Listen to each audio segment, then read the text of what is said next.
سورہ بقرہ آیت نمبر 236 سے آیت نمبر 252۔ اعوذ باللہ من الشیطان الرجیم، بسم اللہ الرحمن الرحیم۔ تم پر کوئی گناہ نہیں اگر تم عورتوں کو طلاق دے دو جبکہ تم نے انہیں ہاتھ نہ لگایا ہو اور نہ ان کے لیے کچھ مہر مقرر کیا ہو، اور انہیں کچھ مال و متاع دے دو۔ وسعت والے آدمی پر اس کی حیثیت کے مطابق ہے، اور تنگ دست پر اس کی حیثیت کے مطابق معروف طریقے سے یہ نیکی کرنے والوں پر لازم ہے۔ اور اگر تم انہیں ہاتھ لگانے سے پہلے طلاق دے دو جبکہ تم ان کے مہر مقرر کر چکے ہو، تو اس مہر کا نصف ادا کرنا ہوگا جو تم نے مقرر کیا ہو۔ ہاں، وہ عورتیں چاہیں تو مہر معاف کر سکتی ہیں، یا وہ شخص معاف کر سکتا ہے جس کے ہاتھ میں عقد نکاح ہے، اور تم معاف کر دو تو یہ تقویٰ کے زیادہ قریب ہے، اور تم آپس میں بھلائی اور احسان کا برتاؤ کرنا مت بھولو۔ بے شک اللہ تمہارے ہر عمل پر نگاہ رکھتا ہے جو تم کرتے ہو۔ اور تم سب نمازوں اور خاص طور پر درمیان والی نماز کی حفاظت کرو، اور اللہ کے سامنے عاجزی کرنے والے بن کر کھڑے ہو۔ پھر اگر تم خوف کی حالت میں ہو تو پیدل یا سوار ہی نماز پڑھ لو۔ پھر جب تم امن میں داخل ہو جاؤ تو اللہ کو یاد کرو جس طرح اس نے تمہیں وہ سکھایا جو تم نہیں جانتے تھے۔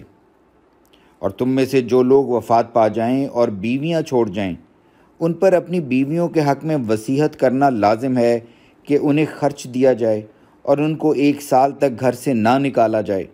پھر اگر وہ خود چلی جائیں تو تم پر اس بارے میں کوئی گناہ نہیں جو وہ دستور کے مطابق اپنی ذات کے معاملے میں کریں، اور اللہ غالب ہے، خوب حکمت والا۔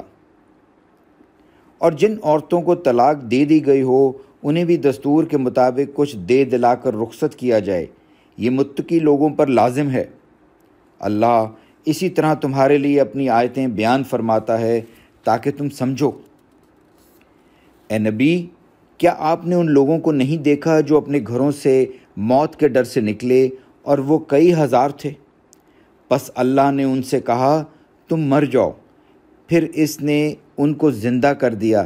بے شک اللہ لوگوں پر فضل کرنے والا ہے، لیکن اکثر لوگ شکر نہیں کرتے۔ اور تم اللہ کی راہ میں لڑو، اور جان لو کہ بے شک اللہ خوب سننے والا، خوب جاننے والا ہے۔ کون ہے جو اللہ کو قرض حسنہ دے، پھر اللہ وہ مال اس کے لیے کئی گنا بڑھا دے، اور اللہ ہی تنگی کرتا اور فراخی کرتا ہے، اور تم اسی کی طرف لوٹائے جاؤ گے۔ اے نبی، کیا آپ نے موسیٰ کے بعد بنی اسرائیل کی ایک جماعت نہیں دیکھی جب انہوں نے اپنے نبی سے کہا آپ ہمارے لیے ایک بادشاہ مقرر کر دیں تاکہ ہم اللہ کی راہ میں لڑیں؟ اس نے کہا ممکن ہے کہ اگر تم پر جہاد فرض کر دیا گیا تو تم جہاد نہ کرو۔ انہوں نے کہا آخر ہمیں کیا ہوا ہے کہ ہم اللہ کی راہ میں نہ لڑیں جبکہ ہمیں اپنے گھروں اور اپنے بیٹوں سے نکال دیا گیا ہے۔ پھر جب ان پر لڑنا فرض کر دیا گیا تو ان میں سے تھوڑے سے لوگوں کے سوا سب پھر گئے، اور اللہ ظالموں کو خوب جانتا ہے۔ اور ان کے نبی نے ان سے کہا بے شک اللہ نے تمہارے لیے طالوت کو بادشاہ مقرر کیا ہے۔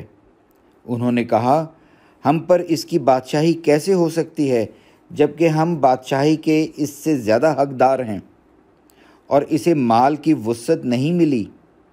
اس نے کہا بے شک اللہ نے اسے تم پر چن لیا ہے، اور اسے علم اور جسم دونوں میں زیادہ کشادگی دی ہے، اور اللہ جسے چاہتا ہے اپنا ملک عطا کرتا ہے، اور اللہ بڑا وسعت والا، خوب جاننے والا ہے۔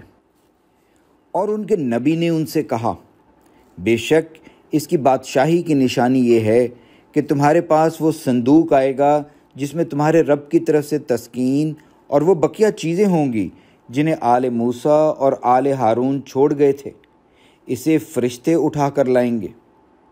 بے شک اس میں تمہارے لیے ایک عظیم نشانی ہے اگر تم مومن ہو۔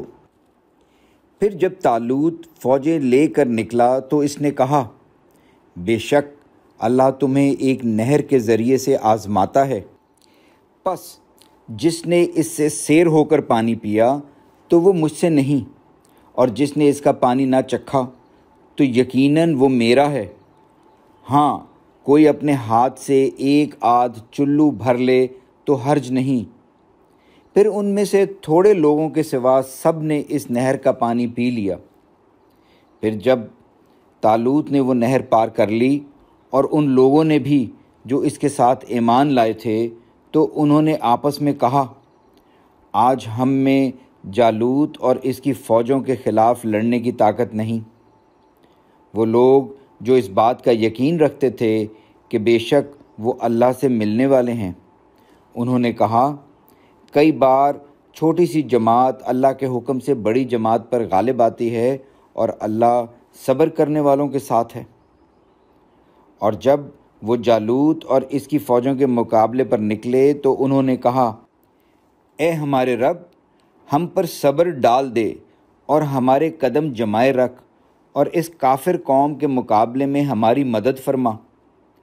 پس مومنوں نے اللہ کے حکم سے کافروں کو شکست دی، اور داؤد نے جالوت کو قتل کیا، اور اللہ نے داؤد کو بادشاہی اور حکمت عطا کی، اور جو چاہا اسے سکھایا۔